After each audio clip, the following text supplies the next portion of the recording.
Welcome to a special bonus episode of Cinemaholics. That's right, it's been a while since we talked about a television show on Cinemaholics. I guess it hasn't been that long. It's maybe been like a month. But I am so thrilled to talk about one of the biggest shows to hit TV this year, in fact. It's one of HBO's highest rated films in quite a while in terms of viewership.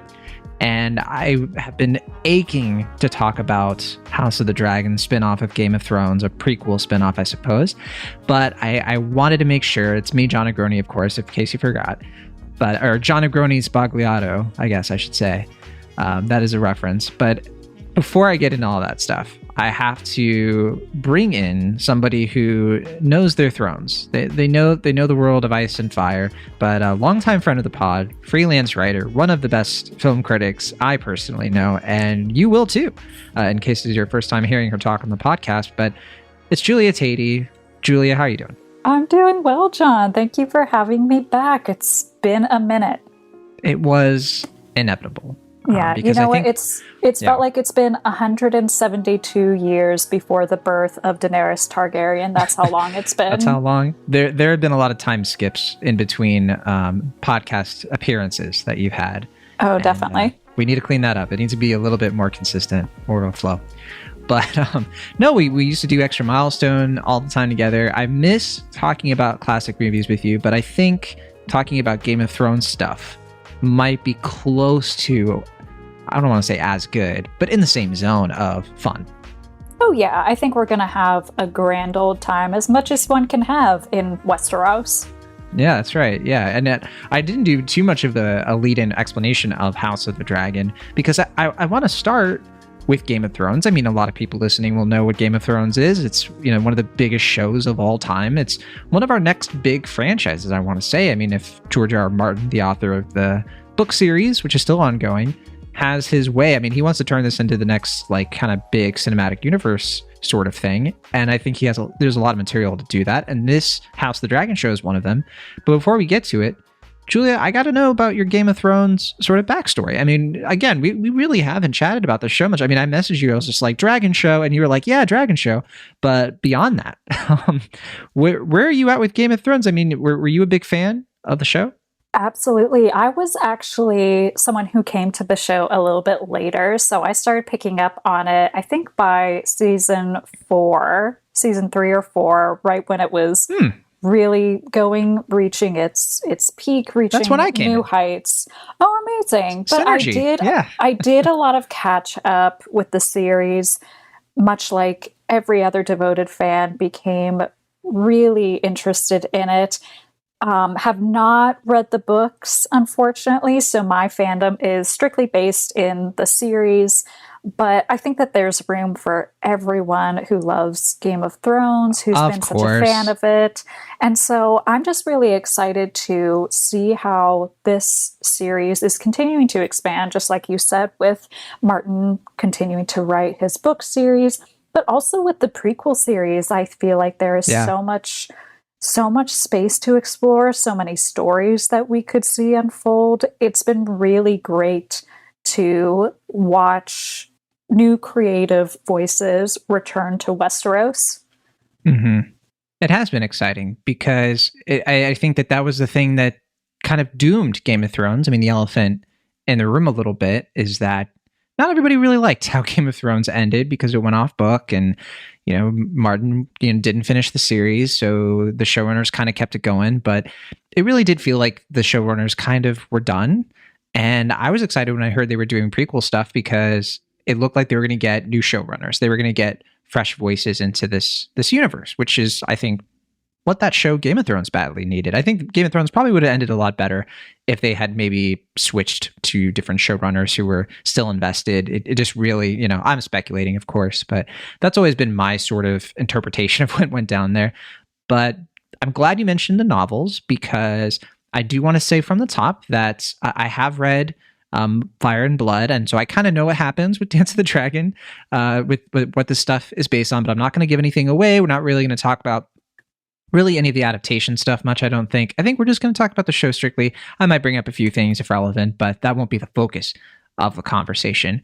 So going into it then with House of the Dragon, what were your expectations, Julia? I mean, what were things that you liked about Game of Thrones that you were hoping it maybe came into this new show? Or what were things you were hoping this new show could do differently from Game of Thrones? I think, like so many people, my expectations were pretty high, but also I was hesitant.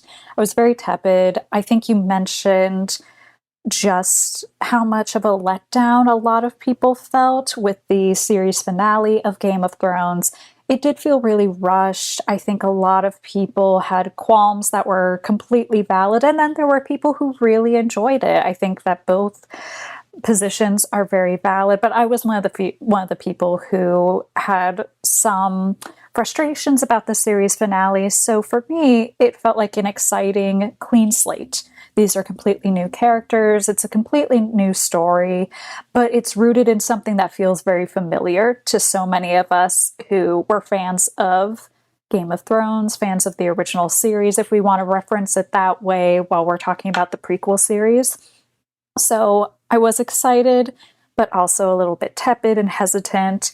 However, I feel very happy to say that the series exceeded and met my expectations at various points. By the end of the season finale, I was really satisfied, and I'm just really excited to see how this particular story continues to unfold.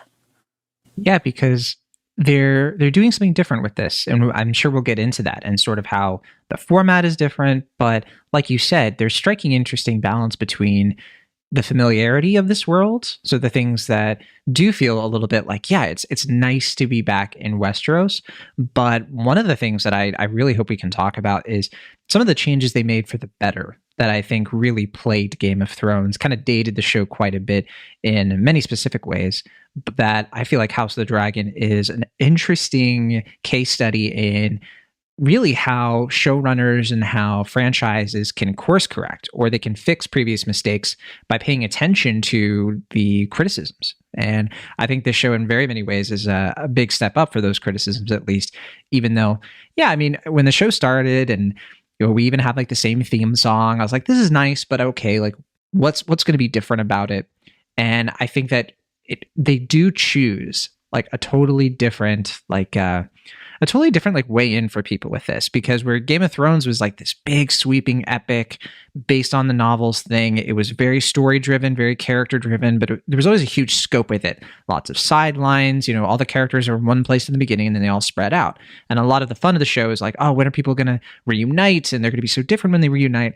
That is not House of the Dragon. As you kind of quipped earlier, House of the Dragon is a prequel that takes place 170 years before Daenerys Targaryen is born.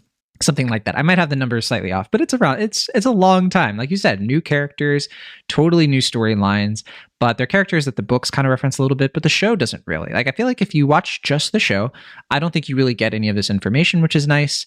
And another nice thing too is that there is an ending, so we don't have to worry about, any of that discourse of like, well, what are they going to do if, Martin doesn't finish in time? Well, we know what happens. We obviously don't want to get spoiled if you haven't read the Fire and Blood. But in regards to the setup of this show, what do you think the show is ultimately about? Because the plot of it is pretty basic. We have a bunch of Targaryens. It's a Targaryen dynasty at the height of their power. And it is essentially a succession war. It's a family drama between all of these various Targaryen, cousins and siblings and nieces and nephews who are essentially in constant conflict over who will get the Iron Throne. So it has that sort of similarity to Game of Thrones, but it's very much more focused, not as many locations, mostly King's Landing and a couple of new places and a Dragonstone, of course. But yeah, if you take all that stuff away, what do you think this show is really about?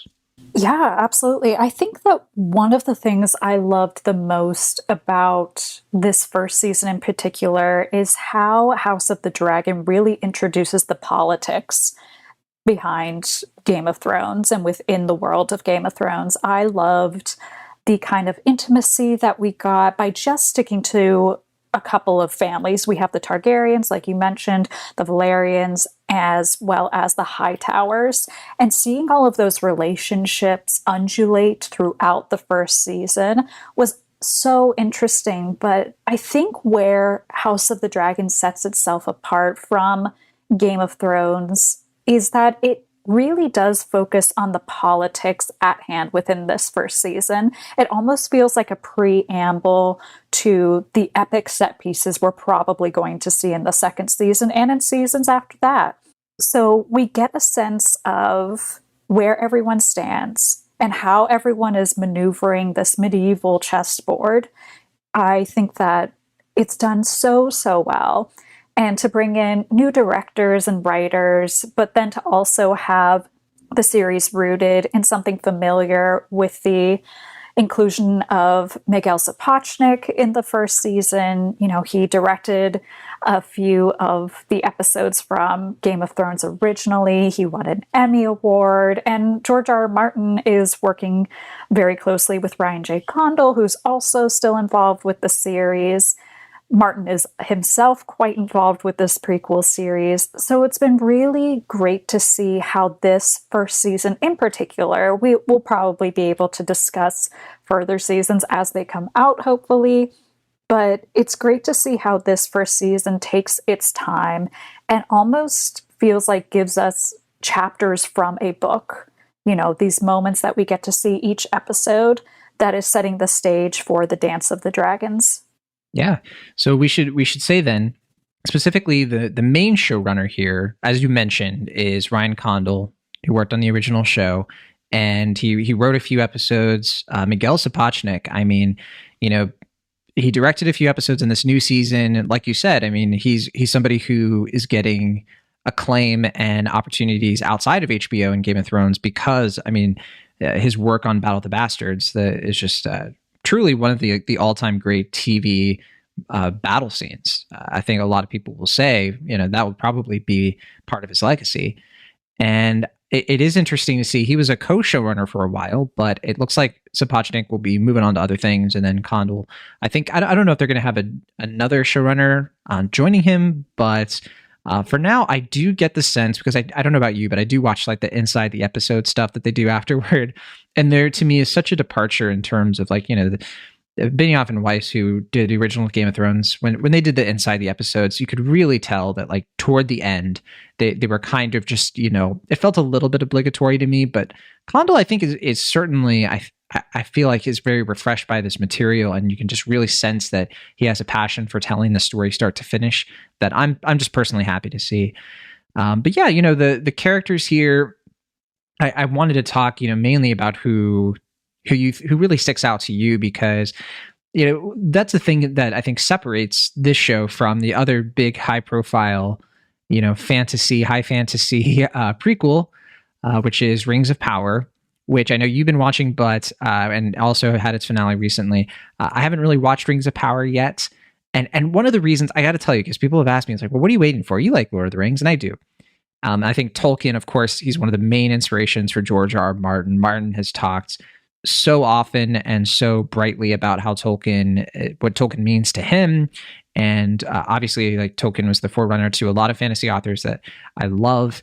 But I think what makes me more immediately interested in House of the Dragon, even though I know what's going to happen and everything, I just love how it's not black and white. And I love how these characters, they're driven more by, like, the conflict is driven way more by motivation to me than the sort of prototypical fantasy series where a lot of it is, you know, we know who the bad guys are. We know who the villains are. We know who the heroes are. It's just sort of a matter of watching them clash and watching the heroes do their best to save the day. Whereas House of the Dragon, yeah, you mentioned it. It's the politics of it. And that was one of my trepidations going into this show. Is like, well, how are they going to make the politics of this interesting? Because we've gotten it before. We've gotten the Lannisters versus the Starks. But I think where that was very much based on the War of the Roses, where it was, you know, clearly, you know, the York and Lancasters, I think it was, in our actual history. House of the Dragon, of course, is borrowing from other historical, you know, accounts that clearly influenced Martin in his writing. And I think that a lot of that is still echoing into these well-rounded characters. I want to know what you think of our two characters who play, or two actors who play, arguably the main protagonists of this show, and that is Princess Rhaenyra. And the two actors who play Rhaenyra, first we see her as kind of like a young adult, like a teenager, played by Amelia Alcock. And then Emma Darcy takes over later on when we have the time jumps and everything. So what do you think of our main protagonists and some of the supporting players as well?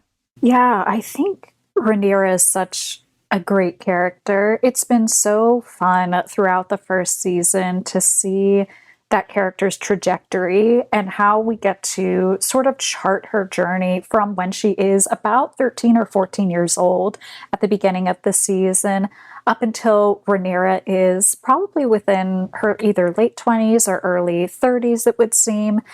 It's been so great to see how Alcock set such a firm foundation for the type of character Rhaenyra is going to be. And then with Emma Darcy, how they really play into the internalization of their character and really play with the intertextuality of what is happening there. I think, especially, we got to see in the last episode. I'm so glad that you mentioned the post episode chats with the creators and the creative team behind it, because I think Emma Darcy offers such a fascinating perspective on Princess Rhaenyra, especially from where we leave Princess Rhaenyra at the end of season 1.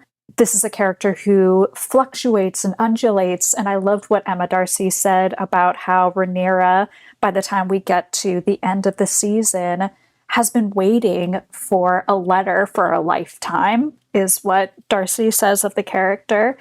And thinking of that in such eloquent but also such simple terms adds such depth and provides even more insight into Rhaenyra's motivations throughout the series.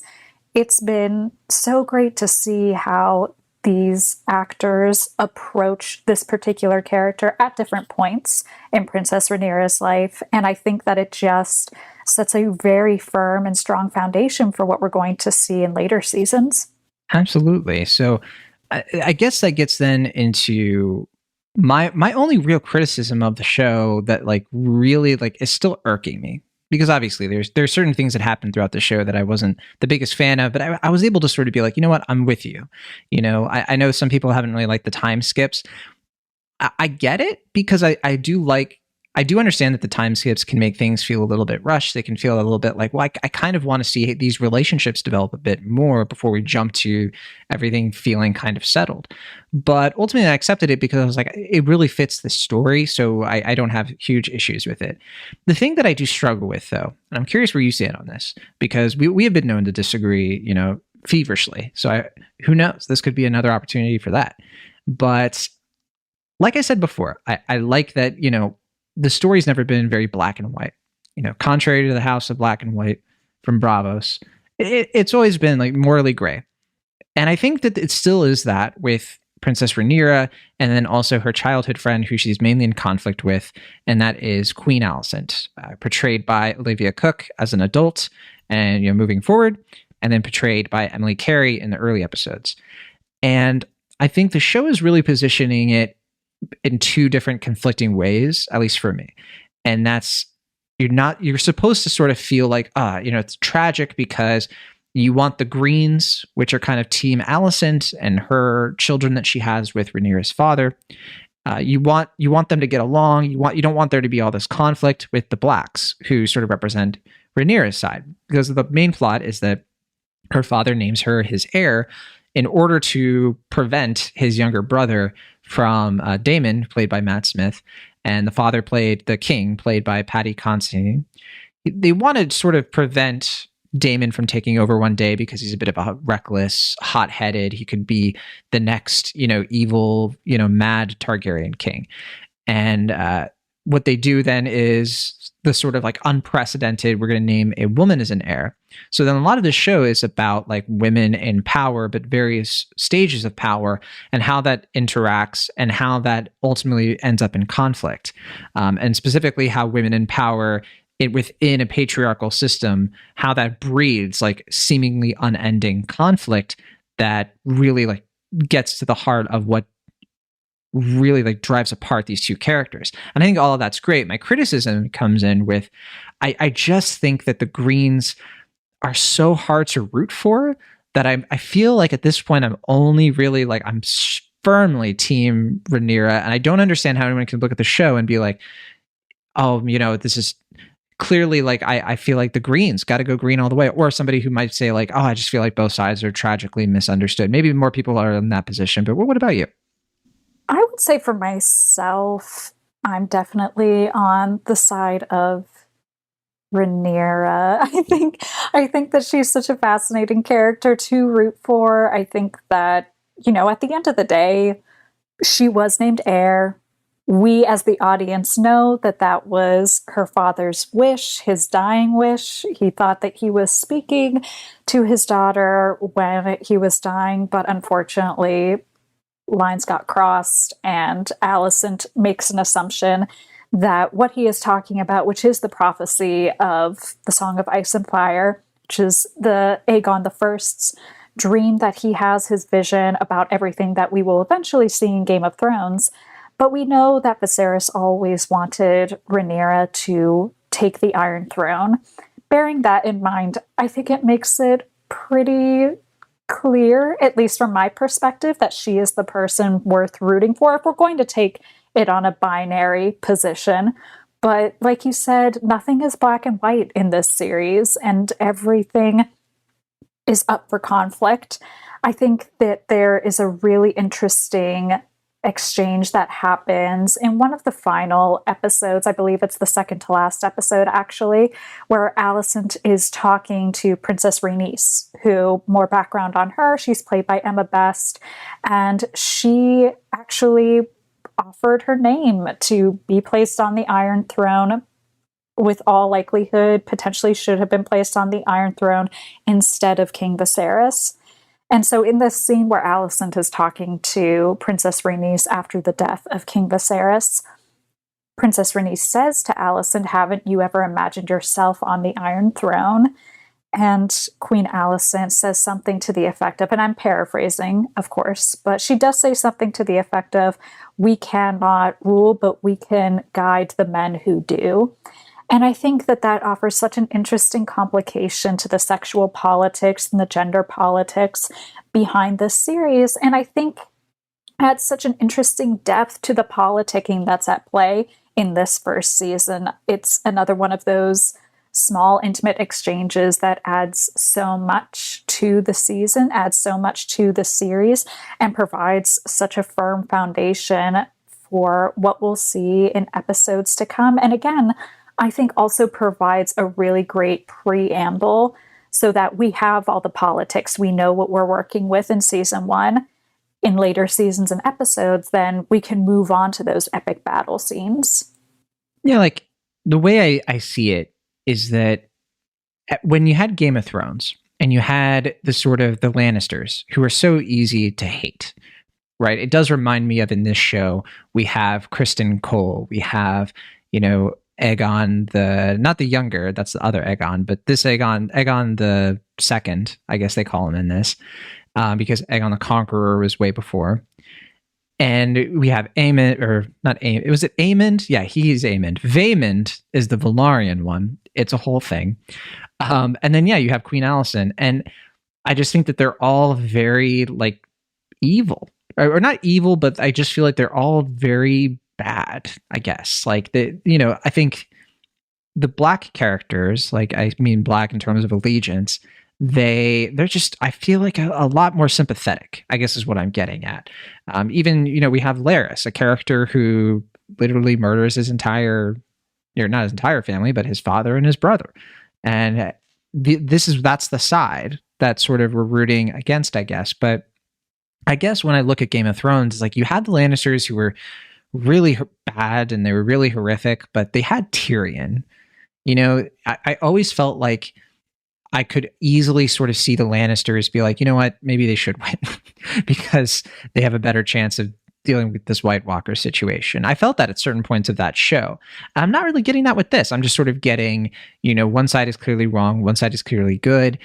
But I guess it is conflicting because it reminds me of something that was discussed in Game of Thrones that I think guides a lot of this show's ethos, which is, love's the death of duty. That's what Maester Aemon says to Jon Snow at one point. And, he's trying to get across to him that, love is going to get in the way of doing your duty. And this show very much shows that love gets in the way of a lot of people's duties in this. And, it's one thing that it's one of the first thing that drives a wedge between the Velaryons and King Viserys in terms of, him choosing Alicent instead of, I forget her name, Lena, I think, was the younger Valyrian. The daughter of Corlys, and I think you said for Princess Rhaenys, her name, the actor is Eve Best. I think you might have said Emma Best, but yeah. In terms of like love getting in the way of things, we see it a lot with Princess Rhaenyra too, because her character, she's sort of in a arranged, forced marriage with somebody who, isn't really able to produce an heir with her. And so she has a different sort of relationship outside of that in order to produce the heirs. And then that causes all kinds of problems. And that to me is like the main conflict, which is an interesting conflict, which is Alicent resents Rhaenyra because Alicent chooses duty. She didn't choose love. She doesn't love Viserys in that way. Although that's arguable in terms of like, she clearly had a bond with him, not romantically, but she made all these sacrifices for the sake of duty. She was a bit of a Jon Snow, right? And I think that that's the way in with that character to make her compelling. And I'm still waiting to see the show get into that more because I totally see her motivation behind distrusting Rhaenyra, somebody who just does what she wants to do. So why wouldn't she assume that Rhaenyra could be a threat to her children, right? I think that I'm just going to say with this, because we do start so small and because there is such a concentration on just a certain number of characters, we do have a lot more time to understand the complexity behind their motivations. So there is nuance to each of these characters, and it's not as simple as, well, clearly these are the people we should be rooting against. Clearly these are the folks that we should not be rooting against. If anything, I find that one of the very few characters who unanimously we can all kind of root against is Otto Hightower, who I find I'm with you there. Yeah, I think that his motivations are clearly and purely trying to get control, trying to find more power, getting to a point where he becomes a famed usurper, and to the point where he is kind of willing to pit his daughter against her childhood friend, use ways of manipulation in order to kind of keep his daughter in line, so to speak, or once he sees that she is capable of such cruelty, to use that to his advantage. And I won't be surprised if that's something that we continue to see as the series goes on. Absolutely, absolutely. I'm curious what you make of the show's success so far, because it started off strong in terms of ratings. The second episode was the highest rated episode of the season. It dropped off a bit from there. Third episode wasn't as big of a hit, but then it kept crawling up and up and up and up. It sort of faced a dip around episode 7, which was or episode 8, I should say, Lord of the Tides. So that's the episode where we kind of jump ahead again, and they're trying to sort of like make sure that Lucerys, the second son of Princess Rhaenyra, gets his succession to Driftmark. And then the last 2 episodes, like the next episode after that, the Green Council, which was where, as we record this a little over a week ago, that was, I think, the lowest rated episode of the whole season. And then it all blasted off back to episode 10, which was quite high. So we're going to get another season. It's going to be a while. We're probably not going to get the next season until 2024. It could be as late as the fall of 2024. It could be a little bit earlier. Like we got this season in August. Possible we could get it in the summer or spring, but we don't know yet. Are you looking forward to it, though? I mean, do you think that the show, what are some things you're hoping to see in season 2, maybe that continue on and like the quality from this season, or maybe some things you think that they could address? Totally. I think one of the things that I'm looking forward to seeing, and that I think we probably will see a lot more of in the next season, is a lot more action sequences. And I'm not just talking about 2 dragons battling in the sky. I think that we're really going to get into some of the nitty-gritty, more visceral scenes and sequences that Game of Thrones became so well known for in the battles that happen. Of course, we are ready for all-out war by the end of the first season. Blood has been spilt, and it's very clear that Princess Rhaenyra is kind of ready to unleash the dragons and ready to go. We'll see if King's Landing is prepared for that. But I think one of the things we can definitely look forward to seeing is more action sequences, more battle sequences. I think that a few of the questions that we have left at the end of season 1 lean into that. Will King's Landing be ready? How will the Greens prepare? Who's going to pay for Lucerys's death? Will it be, how will Aemond kind of own up to that if he ever does? Who told Daemon about Luke's fate over Storm's End? I think that there are a lot of questions that all point to the answer of war. And it seems that that's where we're headed for the next season, at least. Yeah, I did appreciate that sort of extra touch they did at the end, where it is canonical that Aemond actually didn't, intend to kill Lucerys. That's something from the books that because as I should mention, Fire and Blood, it's like an in-universe textbook. It's purposely an unreliable narrator because they're all secondhand accounts being organized by a Maester. And so the account of how Lucerys dies, purposefully is, the interpretation that everybody has based on, of course, Aemon then went and he killed Lucerys with his dragon. But, the show is the more objective, resource of that. There's so much interesting stuff there, I think, lurking for people to dig into in terms of like the relationship between adaptation and, second person writing and this sort of like, tomb that Martin put together to sort of, influence the show. And I think it's all very interesting stuff, but I do want to know your favorite character. I've been getting a lot of flack for mine.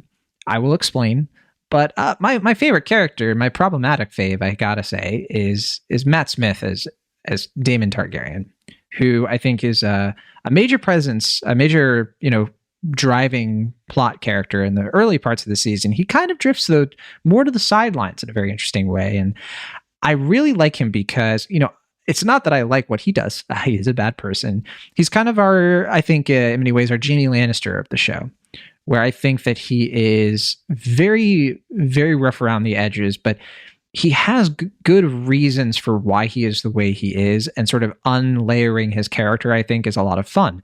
And he's very unpredictable. And he gets a moment that really sold me early on in the show in the Stepstones battle sequence. I think the first major conflict we get, that really cemented for me who this guy is and why he operates the way he does. I don't like, again, a lot of the things he does in this show. It can be very hard to watch. But what about you? Who is your favorite character? I hope you have a less problematic fave than I do. Yeah, I've been really loving watching some of the female characters on this show so far. Again, I mentioned Princess Rhaenyra.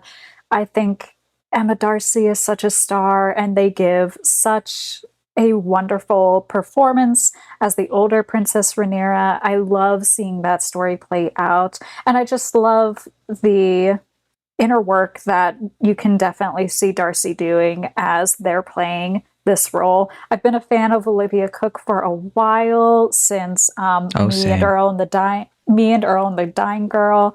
So it's been really great to watch her come into this new character. And then with, and you corrected me, thank you for doing that, on Eve Best. Love seeing Princess Rhaenys sort of in this position now where she's just kind of on the sidelines and she's kind of seeing how everything plays out. I think that it's really interesting to see a character who probably rightfully should have been in King Viserys's position and see the way that she maneuvers this new conflict. I think watching her story is going to be so interesting and so fascinating. And yeah, I just love watching those three characters. I think that there's going to be a lot of fascinating conflict that happens between the three of them, and just great performances too. Yeah, you covered a lot of the really great ones. I mean, when Emma Darcy came onto the scene, their entire introductory sequence, with the childbirth scene, a lot of childbirth scenes in this season, and very much, I think, kind of alluding to what I was talking before, from the perspective from the woman actually giving birth, which is a bit different from what we've seen in Game of Thrones prior. But yeah, just the way that they were able to sort of portray the anguish of that moment, that one take shot. I think it was episode 6. I want to say, I'll double check. Yeah, episode 6 when she gives birth to Joffrey, and that is such a just knockout scene. Immediately, I was worried. I was like, I really like Millie Alcock. I like what she's doing with this character. And I'm not as familiar with Emma Darcy, but they seem just really talented. So, okay, what's going to happen? There we go. We were off to the races. It was fantastic. And I was really impressed by Paddy Considine. Not a character I was very much like thinking was going to be with us for as long as he was. I was kind of wondering if, I thought that they might do more of like the Dance of the Dragons in this season, but they actually did. I know I said they kind of rushed through with the time skips, but no, actually, when you really look at it, they did take their time, because they sort of like gave us more, info into him and sort of his reluctance to be a ruler, and he had his own quirks. And I just think that actor, I mean, in his last episode, episode 8, truly, truly stand-up performance there as well. I think everybody here is just very, very good. For people listening who, if you liked Olivia Cook in this, or if you liked me or Dying Girl, I mean, I think my favorite performance from her is in Thoroughbreds, which I very much loved that movie. I'm not sure if you're a fan, but either way, I just think that she's truly terrific, and we don't see enough of her these days. I think the last thing I want to say I saw her in was Ready Player One. That might have been the last thing, which unfortunate. But okay, so I had a couple other things I wanted to ask you about. I don't want to miss anything, but I also know that like we could talk about House of the Dragon for a long, long, long time. And we probably don't want to do that. But I was going to ask you about something kind of specific that's been on my mind in terms of like what's good about this show when it comes to I think some of the casting, because they're sort of like casting a lot of British actors here, and they're also sort of like doing the recasting and everything of the kids. Do you think though that like, and I didn't mention Rhys Ifans, but Rhys Ifans, I think he said his name, who plays Otto Hightower. He does a good job. I don't like his character, but in terms of like the casting of the younger characters, so specifically like Jacaerys, we have like the young Aegon. I don't have their names in front of me, but I could look those up because I don't want to leave them out. But like the young kids, who are going to be like the main sort of like conflict drivers of the next season, it looks like. Who's sticking out to you, and what do you think? Do you think they are going to sort of inherit a lot of the show, or do you think it's going to still keep its focus on Rhaenyra moving forward? Like, what do you want to see? Yeah, I think that in one of the post-episode features, I believe it was Ryan Kondo who did talk about how, as they're introducing the kids of Alicent Hightower and Princess Rhaenyra's kids as well, you're starting to see how trauma and pain from Alicent and Rhaenyra's generation is going to pass on to their kids, and how that conflict is going to pass on to their kids, and the tension between them is going to live within them, quite literally just live in their blood and in their bones. And I think that we're going to see quite a lot of that. I mean, I'm not sure what the plans are in terms of how many seasons. I think I had heard potentially 4 seasons of this series. I don't want to say anything definitive, but they don't know yet. We could see this continue on for the next couple hundreds of years in terms of the world of Westeros, leading us all the way up to Daenerys. So I think we could go through the whole family tree. We could see how everything is so rooted in this first season, and then just continues to spread and spiral out throughout the next 100 years. It's just so interesting to see. And I think what this first season does so well is show those intimate ties and how they are bound and broken.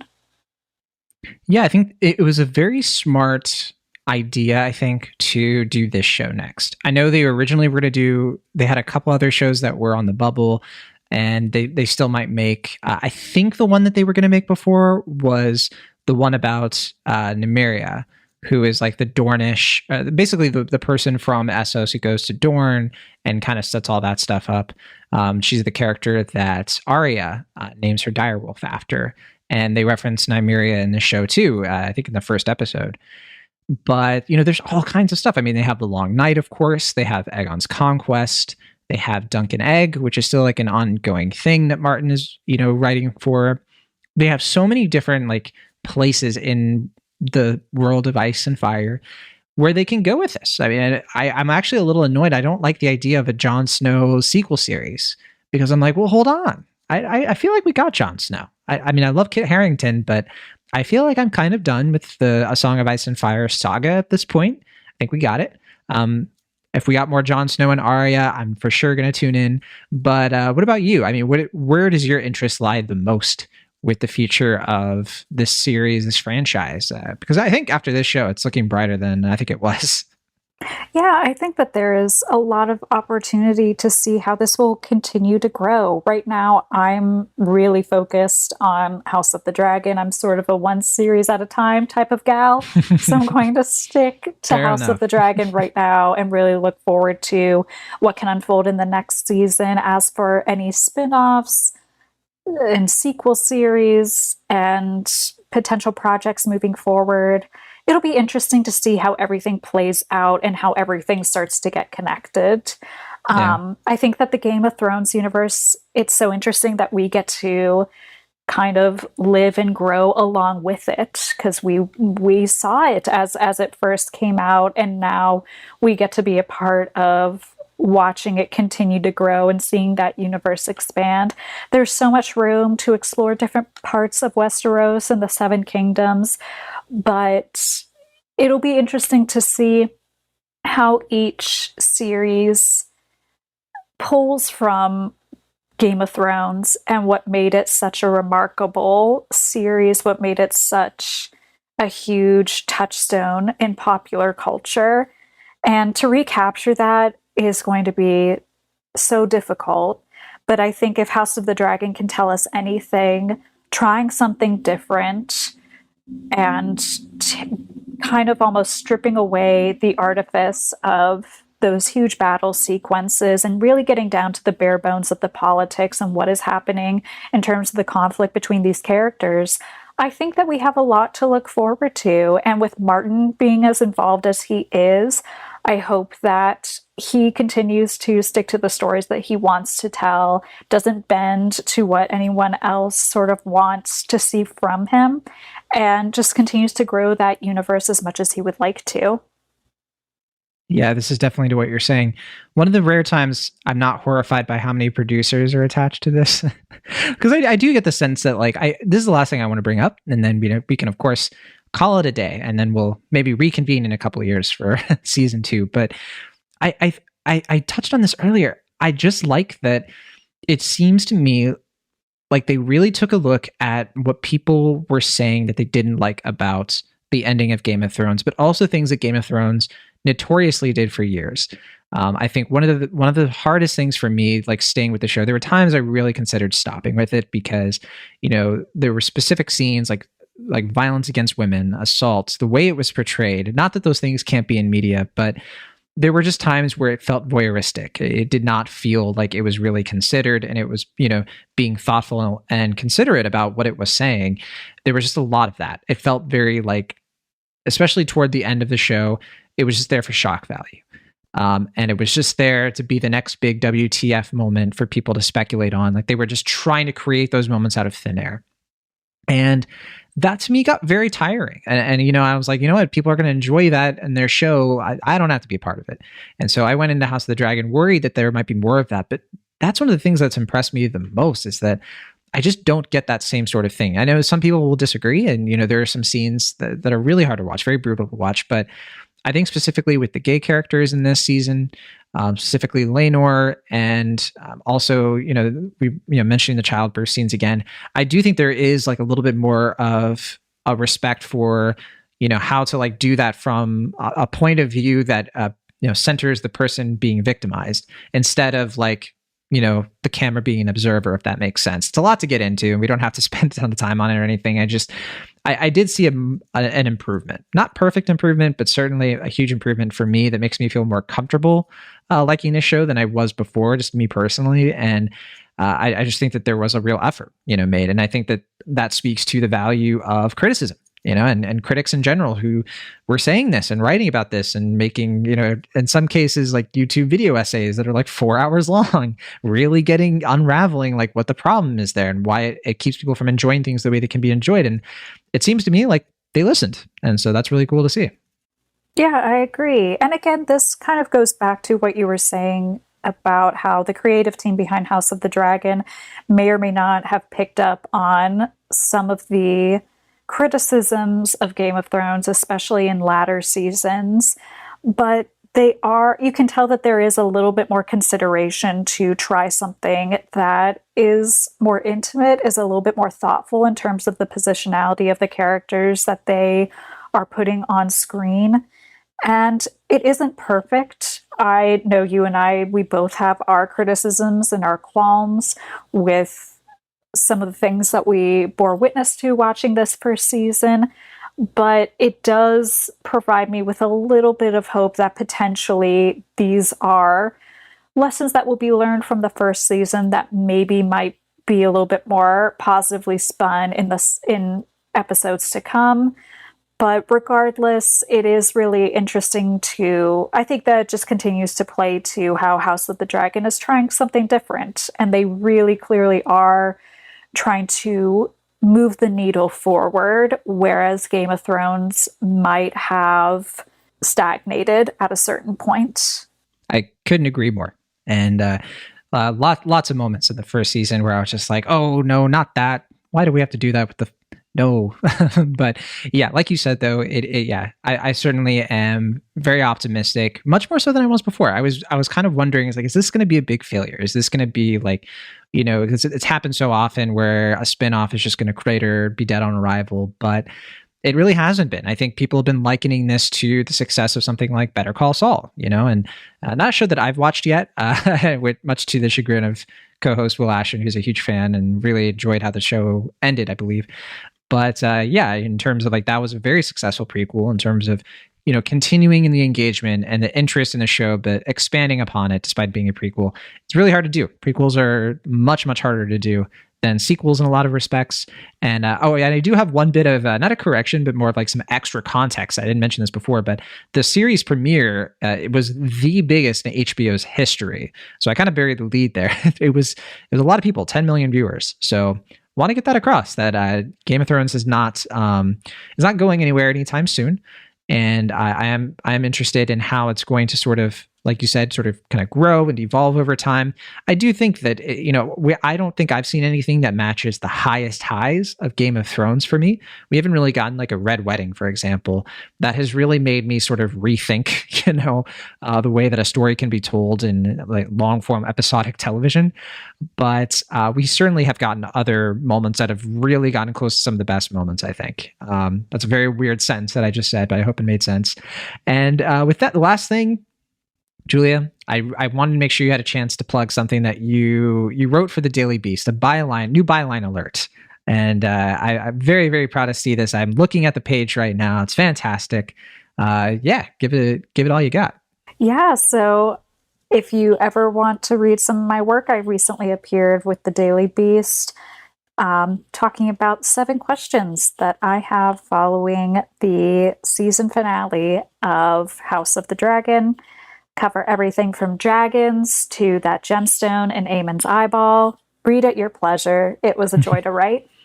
It's really great. And I'm not going to answer any of these questions because they are rhetorical. And so I held back because I was just like, I want to say it. But it's like, no, you didn't read Fire and Blood, so I'm not going to do that. But also, if you're listening and you're just like, I like to read, reading is fine, but I like the sound of y'all's voices. Julia's voice in particular. I don't know if your voice is what plays when you hit the listen to article. Is it? Because there is that. It's not, but boy, oh boy, would that be fun. It's your writing voice. We'll say that. But that's available too if you want to listen to the article. So check that out. It's on dailybeast.com. We'll link it in the show notes along with Julia's Twitter. Well, Julia, thank you so much for taking the time to talk about House of the Dragon. It was, as expected, a total blast. I can't wait for the next season, but we'll have to anyway. But yeah, thank you so much. I really appreciate hearing your point of view on this one. Of course, it was a joy being here. Thank you so much for having me.